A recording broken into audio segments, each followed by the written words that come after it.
Tony, would you sing Fly Me to the Moon? Okay. Nobody in the world sings it like you. Fly me to the moon. Fly me to the moon. Let me play among the stars. In other words, please be true. In other words, I love you. Music is one of the last things the brain lets go of. And in some cases, it never fully disappears. Tony Bennett lived with Alzheimer's disease, yet he could still sing entire songs from memory, including Fly Me to the Moon. That's because musical memory is stored differently in the brain, spread across emotion, rhythm, movement, and long-term memory systems. Glenn Campbell, diagnosed with Alzheimer's, went on a farewell tour, still singing, still playing guitar, even as memory and language faded. James Brown, in his later years, showed signs of cognitive decline, but still held on to performance because deeply learned music can outlast cognitive change. Chuck Berry, one of the founders of rock and roll, continued performing later in life, even as aging affected memory and consistency. And then there are powerful examples of brain adaptation. Ray Charles, who lost his sight as a child, built an entire world through sound. Stevie Wonder, born blind, became a master of instruments, production, and composition, showing how the brain can strengthen other senses through neuroplasticity. What neuroscience is showing us is this: music does not live in one part of the brain.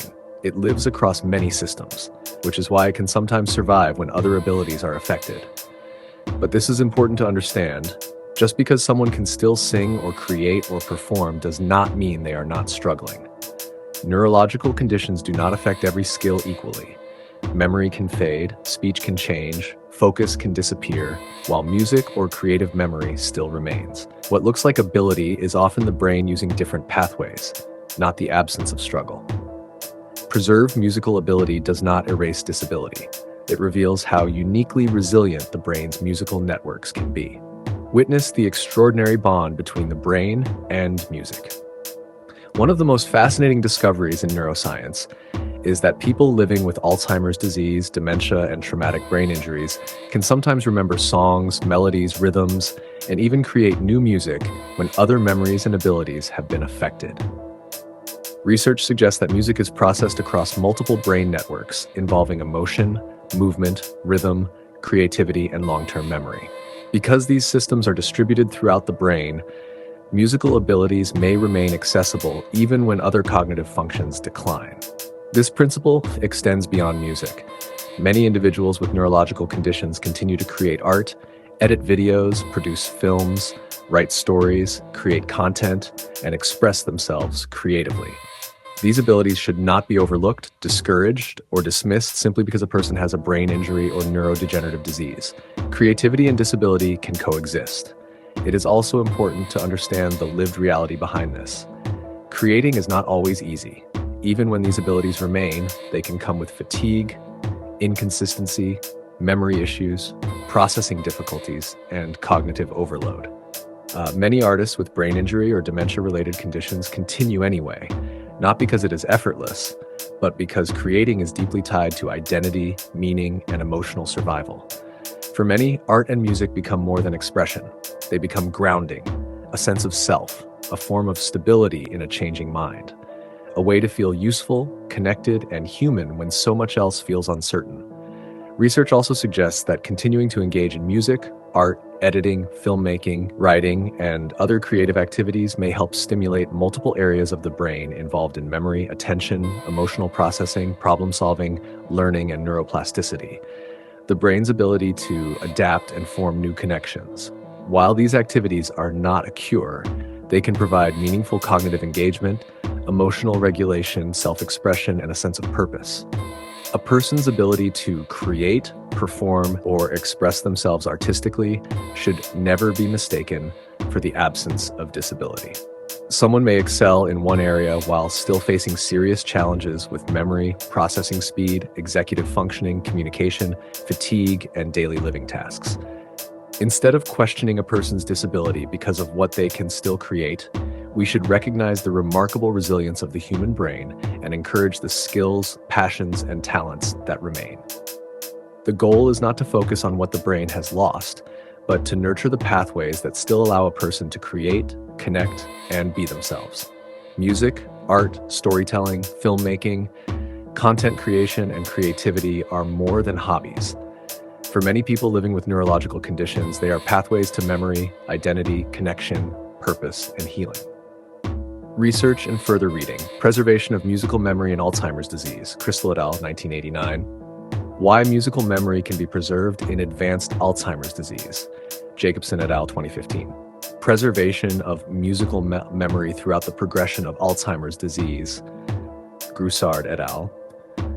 Music, Neuroplasticity, and Cognitive Rehabilitation Research in Dementia and Brain Injury Populations. And for many artists living with brain injury or disease, creation is not just a skill, it is identity. It is stability, it is survival. So the real lesson is this: music is not just something the brain remembers, it is something the brain holds onto when everything else feels like it is slipping away. In sports, the brain is pushed to its physical limits. Athletes like Pritchard Colon suffered catastrophic brain injury after repeated illegal punches to the back of the head known as rabbit punches, which led to severe and permanent neurological damage. In football and boxing especially, repeated head trauma over time has been linked to long-term brain conditions that affect memory, mood, behavior, and identity. But this is not just about one sport or one person.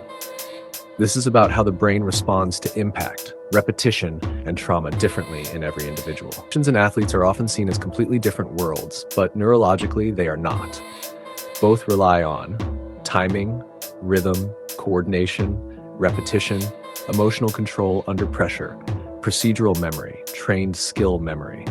A musician on stage and an athlete on the field are both performing highly trained, high-pressure brain functions in real time. And because of that, there should be no difference in how their injuries, struggles, or recovery are respected. One of the most important truths in neuroscience is this: no two brain injuries are the same. No two neurological conditions are the same. And no two recovery journeys are the same. A person can have the same diagnosis as someone else, but completely different symptoms, abilities, limitations, and experiences. Because of this, it is harmful to compare, dismiss, or rank people's struggles against each other. Brain injury is not a competition. Neurological conditions are not a performance scale, and no one should be made to feel less than, crazy, or not really sick just because their symptoms look different from someone else's. Even when people are trying to be lighthearted or use humor, there are lines that matter. Things that should be avoided include: you look fine, so you must be fine. It's not that serious. At least it's not worse like someone else. You're just exaggerating. Comparing one person's condition to another as a way to dismiss them. Dark humor can absolutely help survivors cope, but it should never be used to invalidate someone's lived experience or struggle, because what looks small on the outside can be life-changing on the inside. Pritchard Colon, a professional boxer who suffered catastrophic brain injury after repeated illegal punches to the back of the head in a 2015 fight. He sustained severe brain damage that left him with long-term disability and dependence on full-time care. Junior Show, an NFL Hall of Fame linebacker, diagnosed posthumously with CTE after years of repeated head trauma. His case became one of the most important examples of how brain injury can affect mood, behavior, and identity over time. Dave Duerson, a Super Bowl-winning NFL player who developed cognitive decline and emotional changes linked to CTE. After his death, brain analysis confirmed the condition, helping advance concussion research. Mike Webster, a Hall of Fame NFL center whose severe memory loss, confusion, and cognitive decline after football led to one of the first widely studied confirmed cases of CTE. Andre Waters, an NFL defensive back who experienced depression and behavioral changes after repeated head trauma. After his death, he was also diagnosed with CTE. Frank Gifford, a legendary NFL player and broadcaster whose brain was later confirmed to show CTE after donation for research, highlighting that brain injury can progress silently over time. Whether it's music, sports, art, or life itself, the brain is always working to adapt. Sometimes it breaks, sometimes it changes, and sometimes it holds on to certain skills longer than others in ways science is still trying to fully understand. But what connects all of this is simple. A person is never just their diagnosis, never just their injury, never just their condition. They are still a human being, trying to express, survive, create, compete, and exist in a body and brain that has been changed, but not erased.